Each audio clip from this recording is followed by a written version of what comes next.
I love it. Back in action. I love doing these. I love Are we being. live right now? No, we're getting there. No. They're getting there. There we go. Hi, everybody. Welcome to Finance Friday. Stephen and I are here today that we're going to work on the show today to give you the information that you need to create, grow, and protect your wealth. So, as I mentioned, this is Stephen. He was with us last week, one of our advisors here, and I'm Beth, who does our marketing here for Nova Wealth Management. So, welcome. Thank you. You had to come back again. I know. You just told me like an hour ago. You're like, Steven? I told you Wednesday, but that's okay. I did give you the update. I said, "Hey, Amy's tied up Wednesday or Friday, so we're gonna need you back." Sure. And you did a great Good job point. last week, Yeah, right? You I did think so. this. Okay. My mom said I did a great job. So. Well, yeah, our moms are good at that, aren't they? Moms always do this. So this week, some interesting stuff. The Fed finally did cut rates. We talked about it last The week. week before too. It's Yeah, really been a hot topic here. yeah. So, all right, we And talked about kind of what it means. So now it went down.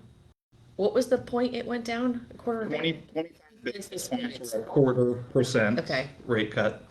And that's what we were expecting. right. So we kind of knew this was coming, but now the tick on that is I mean, I was getting calls before, but I'm getting calls from my mortgage company, from my auto loan, everything being like, hey, time to refinance. Yeah. So I'm sure I'm not the only one that's getting that.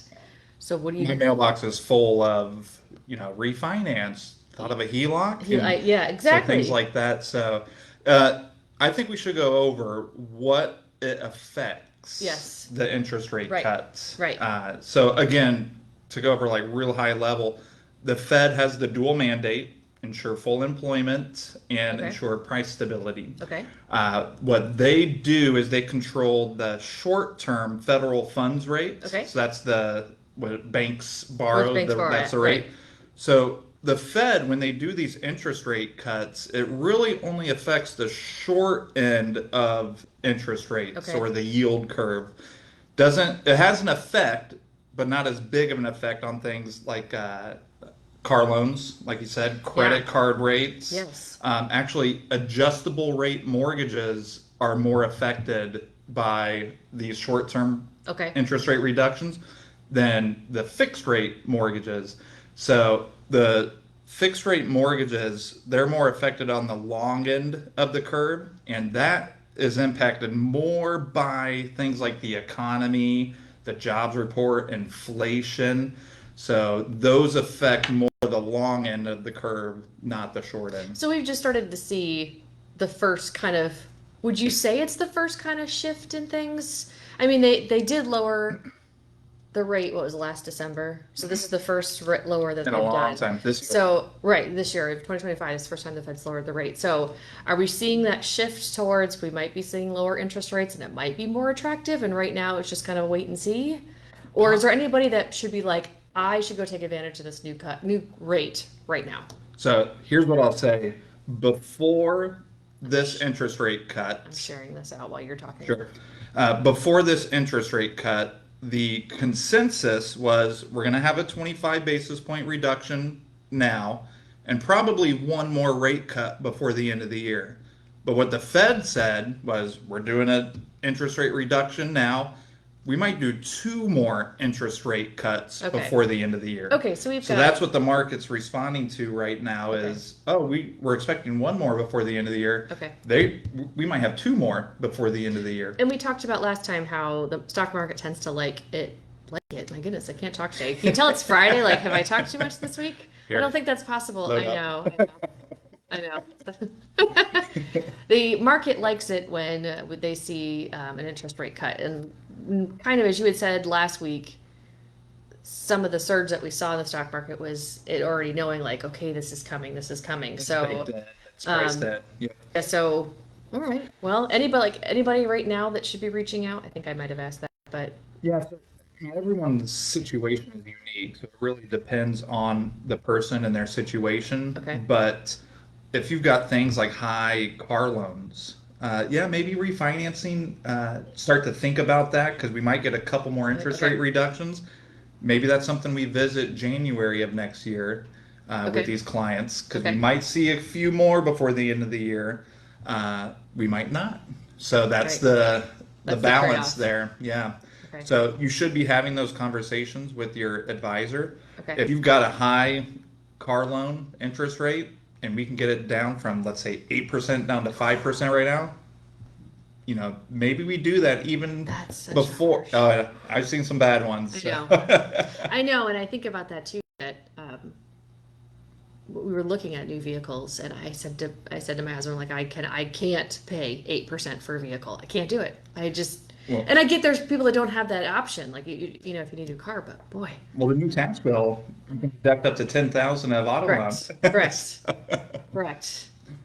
Yeah. Thanks for helping Yeah. his cause, by the way. I'm sure he appreciates I that. got it back. So, along with we talked about interest rates being cut and how that has impacted the stock market and should we refinance. We're also getting the other end of things where we've got, still a bit of a pull on the tariffs. We've got consumer price index. So can you tell everybody what consumer price index is for people who don't know what that is? Because even though that word's thrown around a lot, people might not know what that is on a basic level. Yeah, so the CPI, Consumer Price Index, it evaluates a basket of goods. It's like how much does this basket of goods cost? Is how much is it going up every time we report on this? So it's basically just looks at normal everyday things we buy as a household. So like gasoline, groceries. Groceries. There's different types. There's the core, which let me look at my note in a minute, but it excludes things like food and energy. Okay. So it only looks at that basket of goods, excluding those. Okay. Is that going up? Okay. And unfortunately, it is. 'Cause It's ticking up. The they last compare it- CPI report. They compare it month to month and year to year, right? Like rolling the year from like August 2024 to August 2025, right? They look at it month to month, so we can see kind of year to date What's what going the on? inflation Okay. is. Okay. And then they compare it to last year, year over year, just to see is inflation coming down. 2.9%. Yeah, so far this year, yeah. So the target that the Fed wants is 2%. So inflation's still high. Tariffs might play a part in that. So we can touch on tariffs if you want.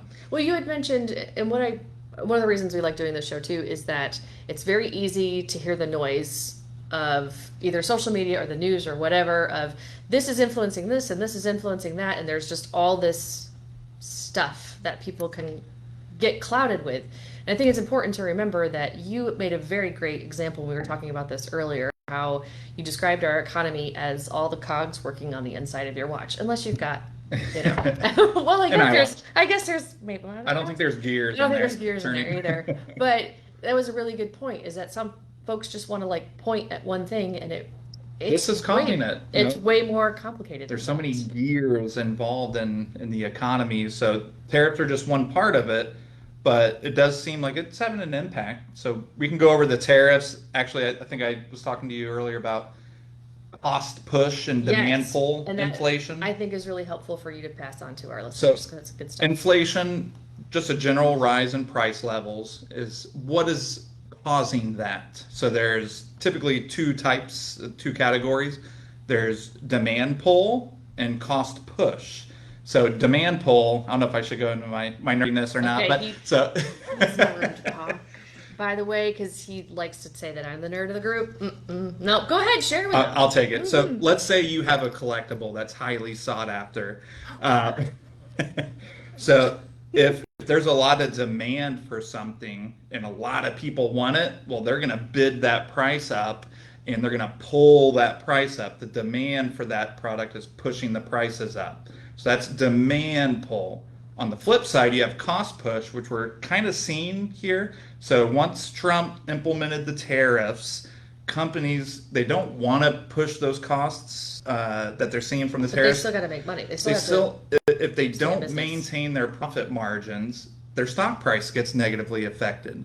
So what they are going to end up doing is pushing some of that cost from the tariffs onto the consumer, and we're starting to see that to some degree. We are. So that's why prices go up, because they're pushing that cost. It's that cost push inflation. Okay, and do you think that's to some of the reasons why we had part of that big beautiful bill where we're, like you said, we're giving some break on interest if your car had to be manufactured, like the finished manufacturing had to happen in the U.S., correct? Correct. Okay. Yeah, there's a bunch of things. This is why he's being selective with his tariffs as well, like with semiconductors. Like, Okay. I'll make an exception here, I'll make an exception here, but I'm going to put tariffs here, tariffs here. A lot of different industries are being affected by these tariffs, predominantly, like you said, manufacturing, retail, like clothes. If you've seen Lululemon, they got hit big with these tariffs. Really? I didn't see that. Yeah, so their stock price, you look at Lululemon stock price, and it's taken a hit. Interesting. But even things like home building, we import, lumber from Canada and steel, and those tariffs are affecting that. So the tariffs are having an effect to some degree. Okay. Well, sure. I think that's important to bring up that there's multi-factors. I feel like I'm asking you for authentication to log in. So there's many factors. Are you a robot? Right, that influence our economy and how everything kind of plays into it. And that's where a trusted financial advisor, a team like us, is going to kind of lay things out for you. And Amy says it best too. She will say things like, "We're not a yes man team." Sometimes we have to tell people no or say things that they may or may not want to hear because that is the reality of how things work. We're just not going to say something just because you're like, oh, make you feel good. Yeah. We're going to hit you with the reality, Yeah, unfortunately. that's the good part of that. Yeah. So, just a reminder too, I mean, we did cover the meat of what we want to talk about. We do wear red, at least I do, every Friday. my red tie. He does have it. We like to remember everyone deployed and also those who did deploy and came back, obviously different people. Nova Wealth is very in tune with those that serve our country and our community. So I'm always thankful for that. I'm married to somebody who did both and does both. So if you want to wear your red with us, you can always share your pictures too. I like to see the people who fall in line with us too. But beyond all that, I mentioned, I think every week, that Nova Wealth Management is a vibe. We're a great team here. Both Stephen and I came to Nova Wealth because we believed in how they worked and how Jim and Amy has kind of set the culture of where we work.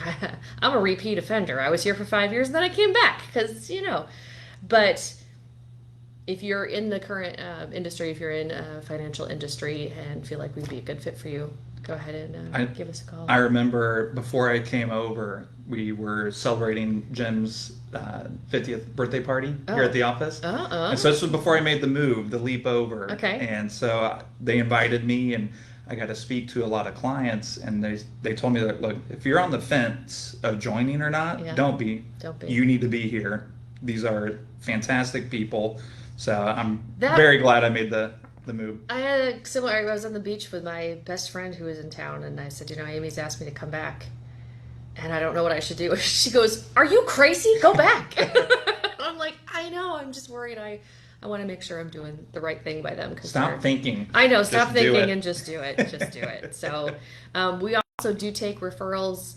This morning actually had one of our clients reach out and say, "Hey, we've got somebody that we'd like you to connect with, how do I get that set up? How do I pass along?" So we do take referrals. Even you don't have to have, this bucket of money, as Amy likes to also say. Yeah, we just want to do the right thing by people, so you can always trust that we're going to do that. Absolutely. We live by what we're going to say. So anything else you want to add for our Finance Friday? I think we're keeping these to 15 minutes. I'm so proud. Oh, yeah. We're going to keep it under. Considering both of us can squirrel. I could talk for hours. I know, you can. No, thank you. Thank you for listening. Yes. Thank you for the opportunity. All right. We'll see you guys next week. Thanks so much.